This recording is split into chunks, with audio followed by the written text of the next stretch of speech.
Good morning.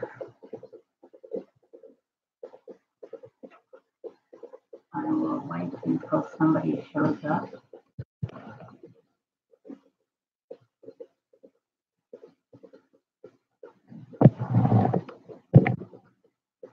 And while I wait, I will play something nice on the piano. I have a 6-foot grand piano.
It's the Boston Steinway. It's made by Boston, made in the Kauai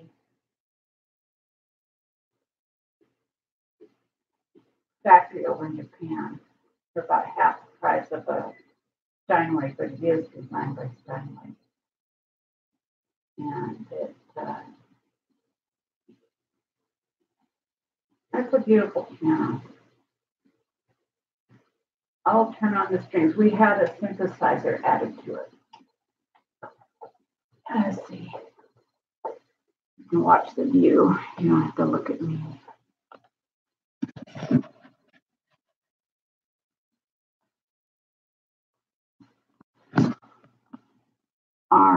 Are you here, and is my sound okay? Foxy bot. I was talking about last night. I got pretty emotional after I heard a little bit of the presentation that was going to be on Dr. Phil. And poor little Bella had been begging her father to not continue on. And that just broke my heart. Because I grew up where my father hated me. And he was constantly beating me. He was always threatening he was going to kill me. I think my father was definitely a psychopath. The FBI had a dossier on him. He liked to take women's money. He gambled. He always called my mom a stupid Mexican. Anyway, that's a long story. It's very sad. But I remember one time I got the beating of a lifetime. My dad took a belt and he held the loop end and he took the buckle part and he hit me all over my back. He bruised and battered me right before I went to work. And he says, "I'm going to kill you, goddamn bitch." Excuse the language, I shouldn't say that. Anyway, Lord forgive me. But he said I had a disrespectful tone to my voice. I was only 15. I was a very good girl. I was a Christian. I was attending Christian school. I would never do anything wrong. And I was always helping my mom. I knew that Bob was very abusive to my mom, and I was always trying to help my mom. So I worked to help pay the rent and buy groceries. My two younger sisters were 7 and 9 years younger than me, and he never hit them. He took all his rage and anger out on me. He blamed me for destroying his life just because I was created, existed. I was a fetus, 3 months old when he began hating and blaming me for his failures because my mom's parents were wealthy. There's a lot of Mexican and what is it? Boy, I'm stupid Mexican this morning. Anyway, Portuguese in the Los Angeles and San Fernando Valley. My grandpa owned Van Nuys Quality Dairy. I think Lazarus, what's her name? That woman cop who murdered her boyfriend's, or not, her love interest's wife. Anyway, she lived in Van Nuys too, so I'm sure she drank my grandpa's milk. But I was thinking this thing with Shanann and Chris Watts coming to with a realization that he's been caught and that he is grappling with his faith, reading his Bible. I'm sure that Prison Ministries has reached out to him and offering him the chance for eternal life if he confesses and admits to his wrongdoing. And I think that's what he's doing right now. He knows he's a marked man. He's going to get murdered. I was in law enforcement years and years ago, and I believe that he is going to be murdered in prison because of prisoners do not like anyone who kills a child. And he killed 3. He killed his wife, who was pregnant when he go. She was almost 4 months pregnant. She was already showing the little boy that he wanted. And the little girls that he said he loved. And he killed them. So those prisoners are going to murder him. They're going to make his life miserable. And they should. Because he did the ultimate crime. But it's not the ultimate crime against God. That's not the unpardonable sin. I was raised a Christian. I went to Christian school. I studied Bible every day. My husband's a Christian. Try not to be fanatic, but don't hate me for the sins that I do that are different from yours because we all sin. But some are more atrocious than others. But my point is about this Dr. Phil show and with Chris' confession. He knows he's going to get murdered. The guards are going to turn their eyes. Guards hate him. So I have a family member who is a guard, a lieutenant in a federal prison. And he says that the other guards, he knows that there's prison justice. And they will turn a blind eye. They'll turn their head, leave a gate open, leave a door open, and they'll let it happen. So Chris Watts, he's not going to live much longer. Or he's going to commit suicide. He's going to hang himself because he can't live with what he did. That's really sad. I blame his mom and his dad for their constant dislike of Shanann. I know what that's like. My in-laws hated me, and they were constantly blaming me for my husband's cancer. My husband had oral cancer.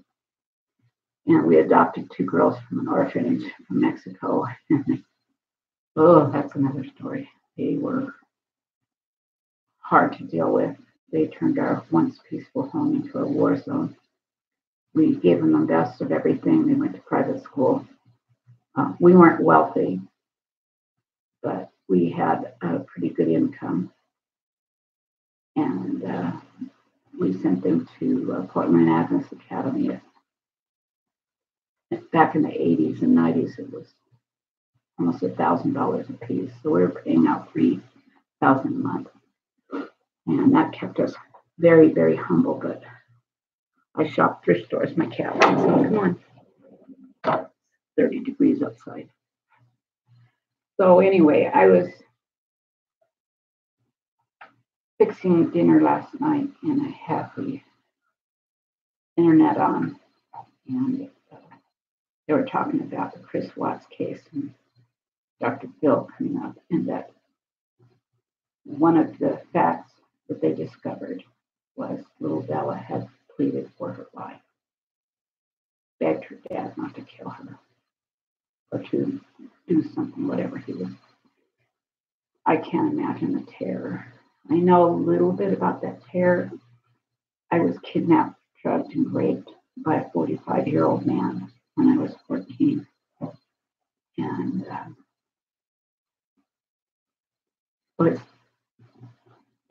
only met this man once. I'm live. I only met this man once. It was a girl. Her father there was a girl who had a father named Richard. And I met her at the swimming pool. Her name was Christy. She was a year older than me. She had a boyfriend named Miles. And we did stuff together. And I knew she was having relationships with her boyfriend. And I was curious, but that was something I didn't want to get into. But I had called her on the phone and I talked to her about it. What does sex really mean? What is that like? And her father was listening on the phone. And I was using the neighbor's phone. We didn't have TV, radio, or television. We lived in a place on the Marysville Highway up in Low Fitness Corner. It was once was a tavern. It was a house that was turned into a tavern called the Dewdrop Inn, right next to Rough and Ready in Grass Valley here in Fitness Corner. So anyway, I'd use the neighbor's phone and I called Christy after a 4th of July picnic. And my mom was in nursing school, Sacramento. She lived 100 miles away from home. And my siblings, 2 sisters, were staying with an older couple from church, kind of like foster care, while my mom finished up her degree. My mom graduated top in her class. She got her master's in nursing. And she was very proud, but she put all her duties onto me. So I did all the work for my mom. I'll show you the sunrise. This is what I see every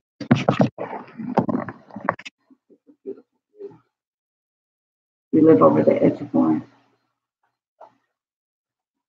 So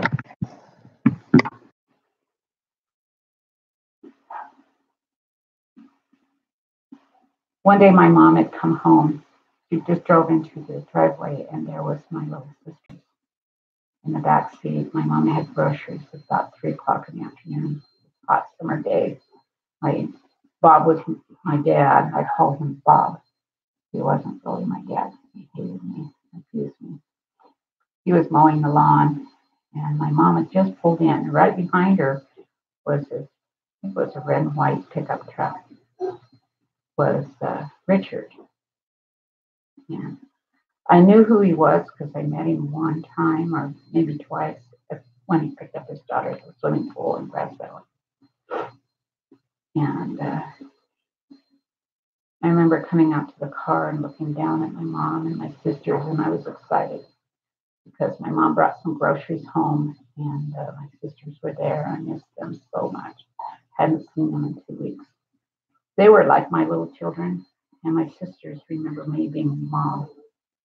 And our mom was just kind of an absentee mom. And that was something that happened in our family, quite from my great grandmother down to my grandmother. They all abandoned their children. My mom's sister abandoned her children. One of her sisters died. And then her brothers had, it's so weird how they all abandoned their children. And so I had missed my sisters so much. And I was excited for them to be home and to see my mom, because I'd been left alone for 2 weeks on this 10-acre dumpy house surrounded by willow trees.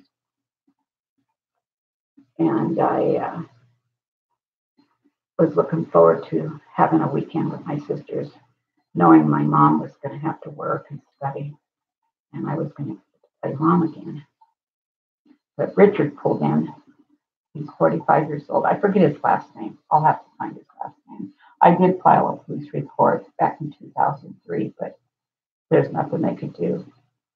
The case is too old. But I wanted to know if there were other girls that had come up missing, because I wasn't the first, and I'm sure I wasn't the last. But he told my folks, he introduced himself, and he told my folks that I was his daughter's best friend. Not true. I'd only met Christy a few times. And I was kind of weary of her because she was having sex with her boyfriend. And I didn't think that was right. And I talked to her about it. And I had a guy that was interested in me. He was Neil Chester Jones III. He rode a motorcycle. And we'd ride a motorcycle to Malakoff digging. Oh, wow, you should see the birds. I have a weekend here on me. Deck and some blue jays at the feeder. So anyway, I was surprised that he showed up at our house. And I remember Bob came and shook his hand, turned off the lawnmower, and he shook his hand. He told my mom and dad that his neighbors have several little boys, and one of them was terminal. And they were in the hospital, terminally ill, or one child was terminally ill. And let's see. He wanted to know if I would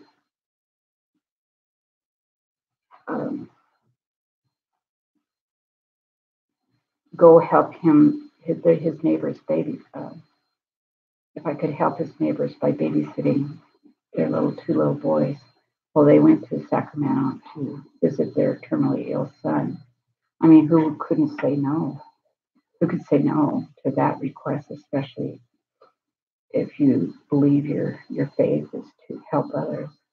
And, my parents said that I should go, and I said, no, I don't want to go. I wanted to stay home and see my sisters. And my mom said that was selfish of me. Oh, God. Anyway, I got into Rich's truck. I was wearing just a pair of short shorts. I don't even remember taking anything with me. And he promised to bring me back on Sunday. I was going to be gone Friday night, Saturday night, bring me Sunday afternoon. He returned me Sunday morning, maybe Monday morning, I don't know. But my parents never got his address, never got any contact info. Okay, hi Foxybot.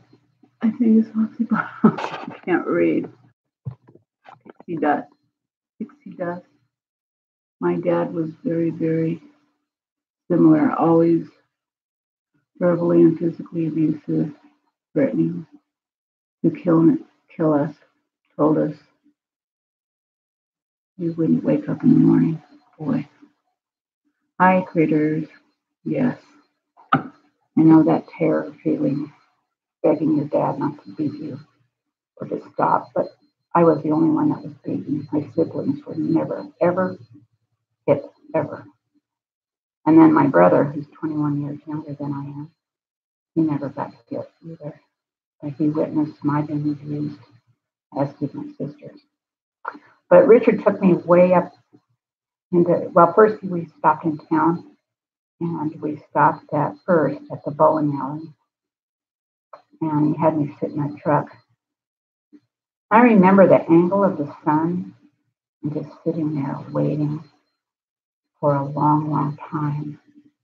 And it was hot, sitting in the truck and just waiting forever. I had no idea what he was doing. Well, now I do. He went in there to the bowling alley to get drugs.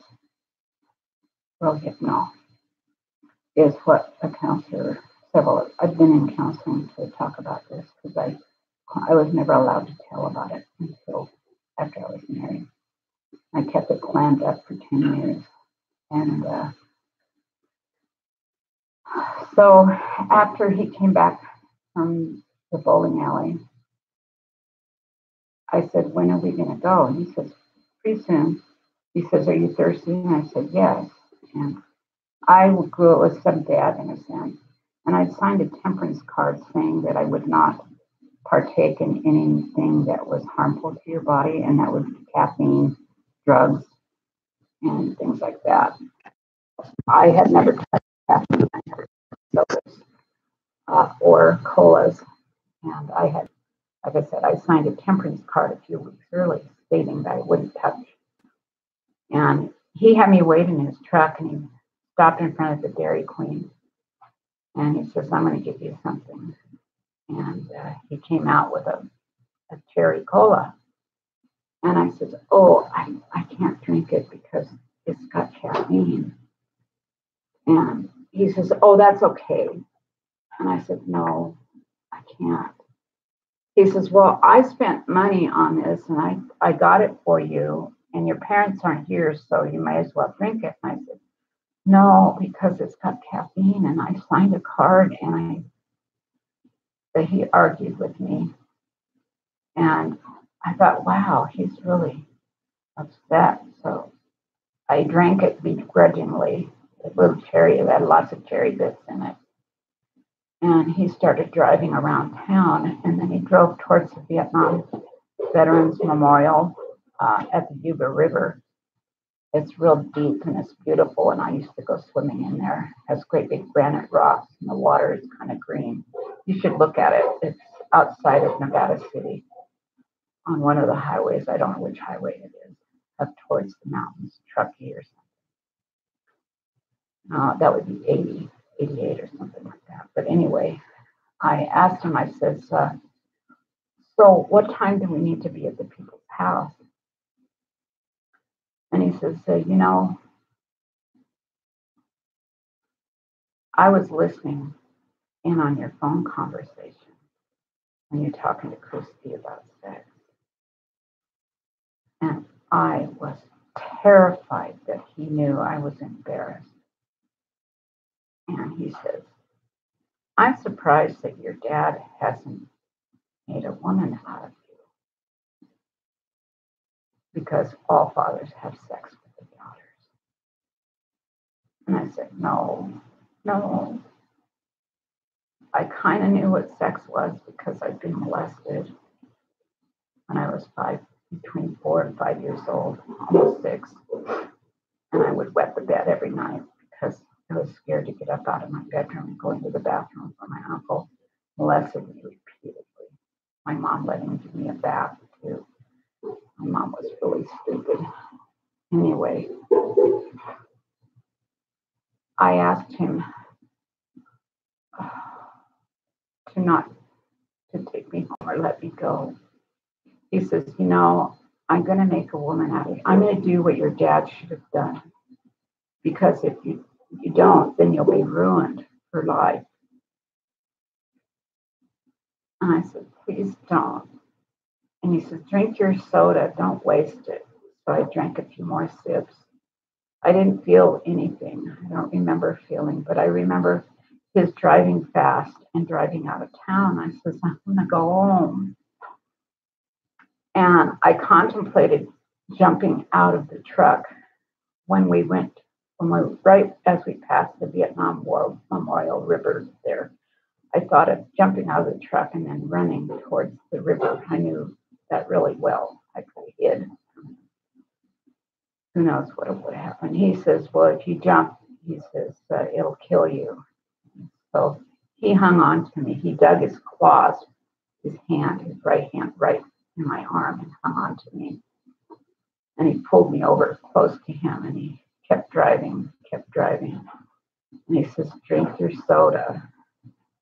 I had no idea. I didn't know you could drug something. I'm sorry, I'm not able to read anything right now.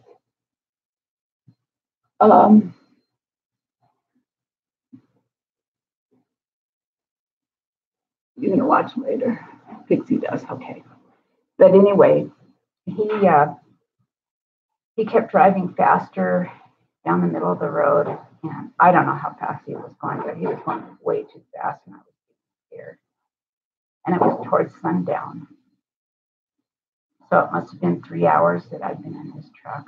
I don't remember. I've been thinking about having a hypnotized to see, but they said, why? You know, when you have Rohypnol, it's like recording with no tape in there.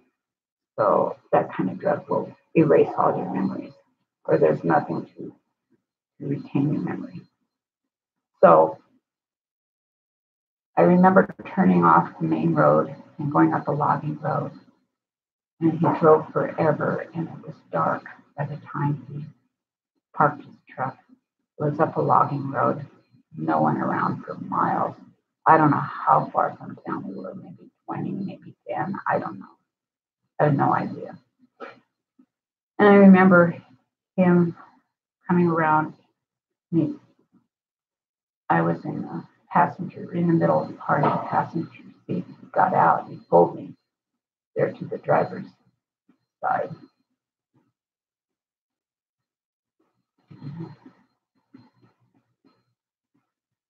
And he started undoing my pants. And I says, please, no. And he says, drink your drink. Don't waste it. So I drank it. He says, drink all of it. And I did, and I don't remember it.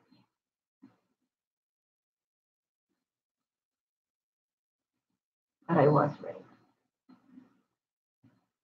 I don't know how many times he raped me, but he kept me for 2 nights. But before that, I tried to escape from his truck.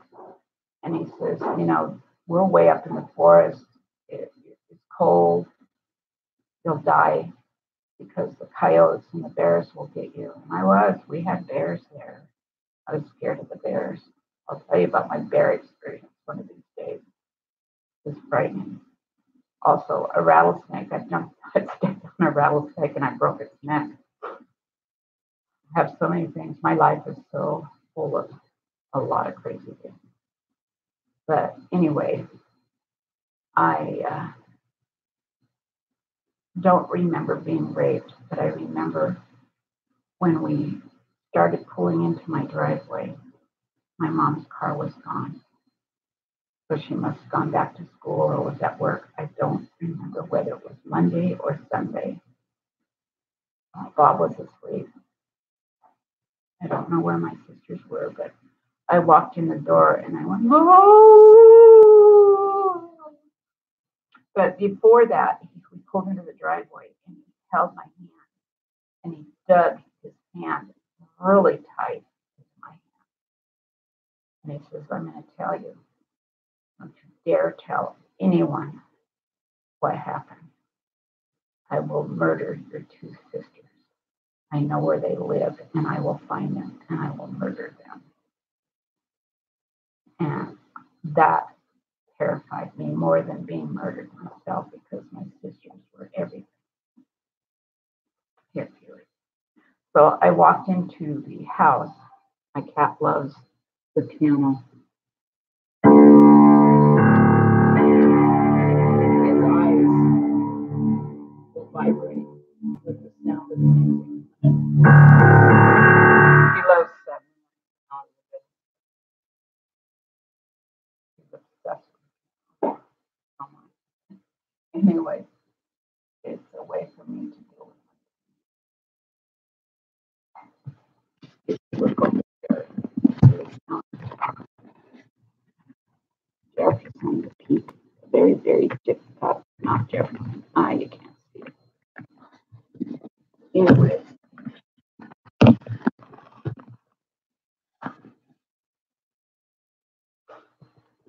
when I walked into the house, everybody was asleep or gone. And I went into the bathroom and began showering and washing and showering and washing and washing and washing. I wanted to get every bit of that scumbag off of me. And the water was ice cold. The hot water had run out. It was a smelly little bathroom, all mildew and moldy. And I'm sure the hot water tank that we had was barely sufficient amount. We barely had any food half the time. No phone, no TV, no radio on 10 acres. I had my horse. My horse Desiree was a quarter horse. I could ride her bareback. And I showered and showered and showered. And then I was ice cold. And my room was a new addition to the house, the old house. It was like 20 years, 30 years old. I don't know. The addition was old. So I went in my room and I put the rugs on top of my bed because I was so cold.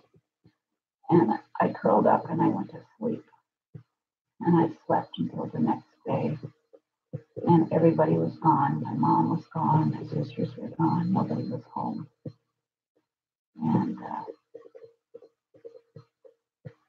I didn't see anybody for 2 weeks. And then when my mom returned home, we went to church. And I was in a catatonic state.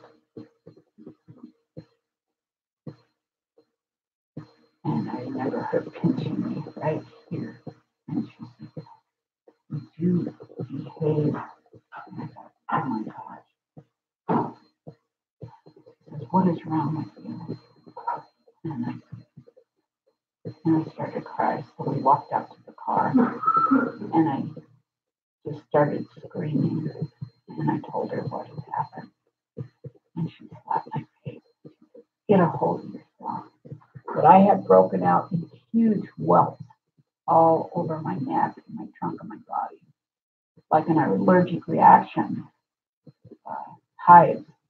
But they were great big welts. I remember 2 or 3 inch patches of raised red welts. And I was having trouble breathing. So my mom, she worked at the ER every other weekend in the hospital while she was in nursing school. And she took me to ER and she said, "Don't you dare tell them what happened. Just tell them that you are, I'll just tell them something." So my mom probably told them I was crazy and pulling these stunts because she was gone and she was getting a nursing degree and I was always the bad person. There's a big woodpecker coming up on the quail. I should put my camera on the quail. Anyway, they gave me Librium to calm me down. And my mom didn't leave me at the house because Richard knew he had threatened to come back. My parents were afraid. At least my parents kept me away from there. And they took me to another family to stay with. And there was Richard's truck right outside the street. I was just mortified. But all I knew is my uncle had come up from Southern California, Uncle Ted. And they went and they found Richard. And they knocked all of his teeth out. They beat him to a pulp. But what good did that do me? That didn't do me any good. I never got counseling. I never received any help except for Bob and his brother to go beat the man up. They never filed police reports. They never had me go to therapy or anything. All they did was beat the man up, knock his teeth out. Of course, he didn't want to go to the police. I have rabbits running in the yard. I've got a whole bunch of quail and rabbits. My yard is just awesome. Sometimes we have deer running across. But anyway, I held that in. I was never allowed to tell. We moved down to Loma Linda, California, soon after my mom graduated from her nurse's training, and she began working at Loma Linda University Hospital. And I had turned 15. Life had changed somewhat because my mom was working, but Bob was still gambling, still taking her paycheck. And then when I was 15, we moved into a little house.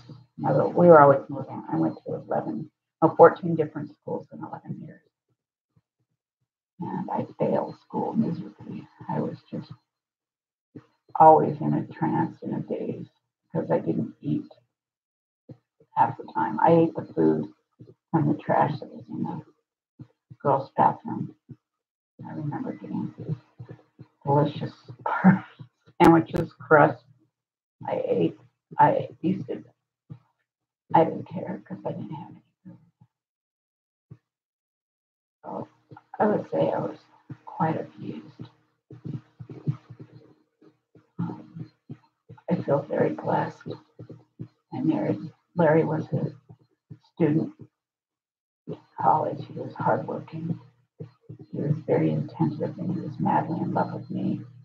I wasn't in love with him. I didn't really date that much, but I did get pregnant when I was 17. My folks had lost their house in Loma Linda, and they blamed me that it was my fault because I had a satanic poster on my wall. It was a musical flower that said the word groovy. That's satanic. So we lost everything. There was nothing left.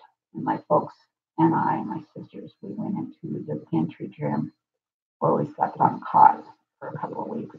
And then my folks moved into a 2-bedroom apartment. And they told me there was no room for me. My sisters had a bedroom and my folks had a bedroom. And there was a cot in the living room. And they said I could sleep on there until I found my own place. I just turned 17. This was February 1969, when the flood happened. We lived 2 houses up from Poplar. We lived on Cottage Avenue. If you look at the flood pictures in Loma Linda, you'll see there was only a few walls left standing. And my folks' bedroom and my sister's bedroom had clothing hanging in it, but that was all. My bedroom was completely, it blew up the back of the house, and my bedroom set was white and provincial that my mom's brother had gotten me. They knew I was being abused, and they kind of rallied around me. They didn't agree with the way my mom treated me. But I was given a French provincial. Bedroom set, it was white with gold. And that was found several miles down the wash. And I was told they locked me out of their apartment. And I went to this dance hall over in Colton. I think it was off Barton Road. It's funny because we live above Barton now. And someone let me stay at this dance hall. And Alice Cooper was coming. So Alice Cooper and his band were there. They were doing drugs. I didn't like Alice Cooper because remember I was a Christian. I was used to listening to Christian music. I kind of liked Jimi Hendrix. I had a friend, Judy Fox, and her boyfriend Steve Pearson, who always smoked pot. And he tried to get me to smoke pot, but I didn't want to do that. And that kind of scared me. So then I remember being in a circle on the floor and every there at that dance place with Alice Cooper. I didn't know he was famous. I don't know who he was, but I know he had this song, School's Out for Summer, and it was April 69, April Fool's weekend coming up. I think it was Tuesday was April Fool, and this was February 1969. But anyway, I don't remember anything. I did smoke some opium, and I don't remember sleeping or being, but I ended up pregnant. And I thought I had gotten pregnant by this guy, David Sparks, who gave me a place to sleep. And I had to have sex with him. I didn't want to. I didn't really care about him. So I always thought he was the father of my son. And I didn't think Alice Cooper or any of these guys were, because I don't remember having sex or doing anything. But anyway, my son did a DNA test. Lo and behold, because we'd always joked about Alice Cooper being his father. He looks so much like Alice Cooper. And where did my granddaughter's blue eyes come from? Amazing. But anyway, it is not Alice Cooper. It's one of his family members who lives on the East Coast. He's dead. He was a drug runner, a very bad person. And now my son has found his bill that we don't have a relationship. Haven't for years. He's angry about the fact that we adopted two other girls, and his jealousy controlled him. He's a very brilliant boy. He was a music prodigy when he was 3 years old. He started playing, and he's very talented and very gifted. My husband's mother was also very talented. She was a concert pianist. She had they discovered her abilities when she was just a child, a toddler. And she had a scholarship to the Juilliard School of Music. And she had scleroderma, so her fingers bothered her. And they moved here. They moved from the Pacific Northwest in Seattle down to San Diego, and that's where I met Larry when he was in college.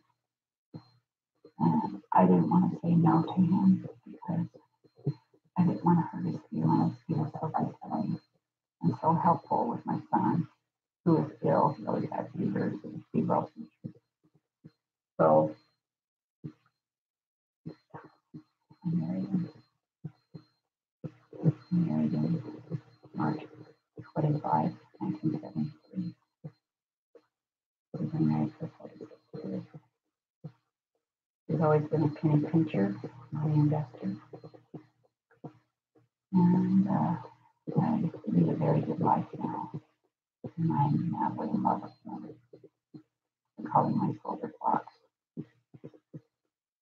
Another woodpecker, and quail. I wish you could see it. Anyway, when I heard about little Bella had been begging for her life before Chris murdered her, that really triggered something in me. Triggered the emotions, those raw emotions that I've held within. They're still there. I'll never forget what was said to me, how it was said to me, how I felt at the time. I remember the angle of the sun, the smell of the truck, the smells. And whenever the sun is angled just like that, my subconscious remembers it. And I get kind of like a panic type feeling. And recently, my piano teacher's husband has an obsession with me. He's been sending me filthy texts saying sexually explicit things. I had to quit taking piano lessons from her, and our church tried to get involved because he's perverted. He has frontal lobe damage, so they say he can't help anything. Oh, what a monster. Anyway, he won't leave me alone. Hi, Felix. Felix wants me to play the piano. So anyway, I decided I'm not going to watch Dr. Phil today. I'm going to do something good instead. There's a lot of people that I know that are shut-ins or having a hard time. I'll bake some cookies for them, and I'll maybe drive it over to them. We live out in Cooley's, so everywhere I go, I have to drive 10 miles. I love it. But anyway, why should I revisit the past and hurt myself? Because listen to that little girl. She's dead. She's buried. Her mom is dead. Her sisters, they're all dead. They're in the ground waiting for the Lord to return. I don't believe they're up in heaven tromping around because the Bible says that the dead know not anything. They don't praise God. Praise the Lord. It's biblical that they will be raised from their grave when Jesus returns at the end of time, when this world is all over and done with and the plan of salvation has been played out. Then the angels will gather them up from their graves and put them with their families and their loved ones and take them up to Jesus, and then we'll go to heaven. And then earth will be destroyed. The earth will be cleansed. And so Shannon's not up in heaven looking down, watching her mom cry, watching Chris lie, watching the Watts talk about horrible things about her. That is not heaven. And we're not going to have our minds automatically wiped clean. We're going to have our characters. We're going to remember. Of course, the Lord will wipe away our tears. But there's a purpose. As Shannon said, there's a purpose. So instead of listening and revisiting old stuff, evil stuff about Chris, I'll play in a minute. He wants me to play the piano. Yes, I'll play. Hold on. Just hang on. So, wants me to play Misty for you. Want me to play Moonlight Sonata? Okay, hold on. So, I'm going to turn this time to do good. That's what Shannon would have us do. Shannon, she would want us to do good, to take this bad and turn it for good. And I wish that all of you would join me. Not protest against this case, because these cases are a dime a dozen. They're all over the world. There's people in prison for being wrongly convicted, like Hannah Overton, the girl that was convicted of salt poisoning her little child in Texas. She finally got out. That prosecutor, that was a bad prosecutor. She was an alcoholic and Xanax queen. And they proved it. I did it. Okay. So I have Bugsy, the rag doll. Bugsy, come here. He doesn't like the piano. So anyway, take this time, this opportunity to do good. Don't listen to evil. Okay. Yes. Anyway, you have a good day, and thank you for dropping by.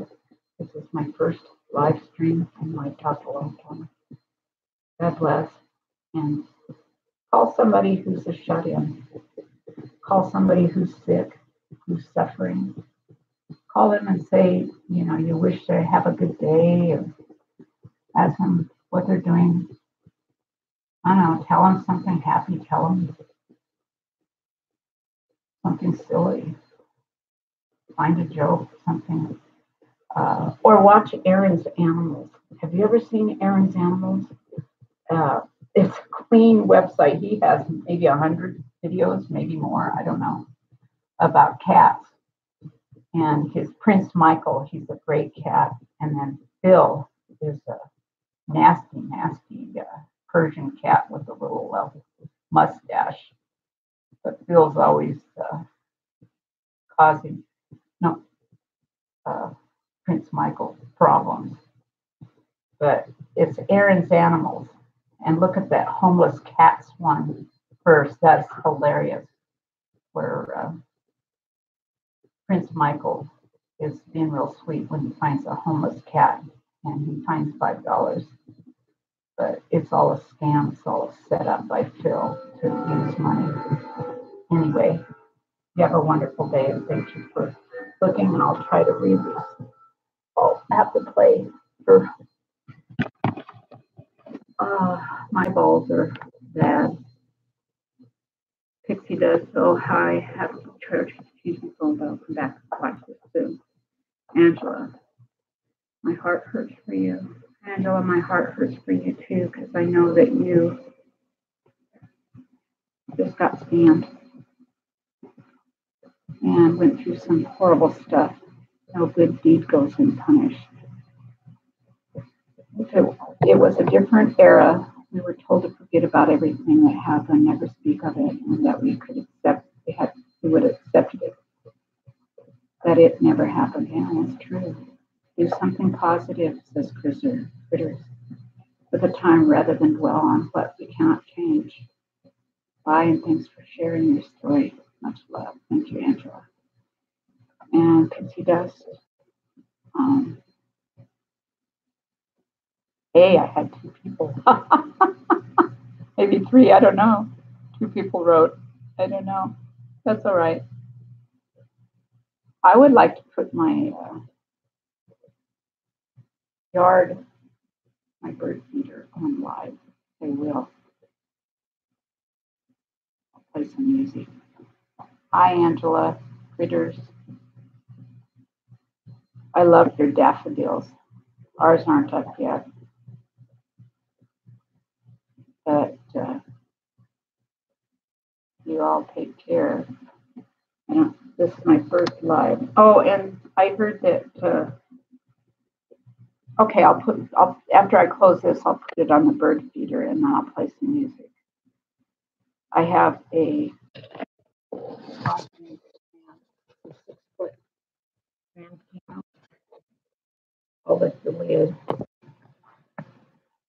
And I will play anything. Is there any song that you would like to hear? Anything.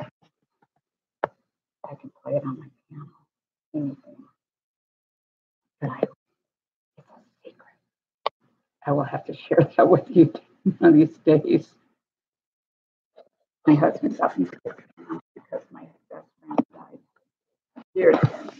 Best friend was my lifelong best friend.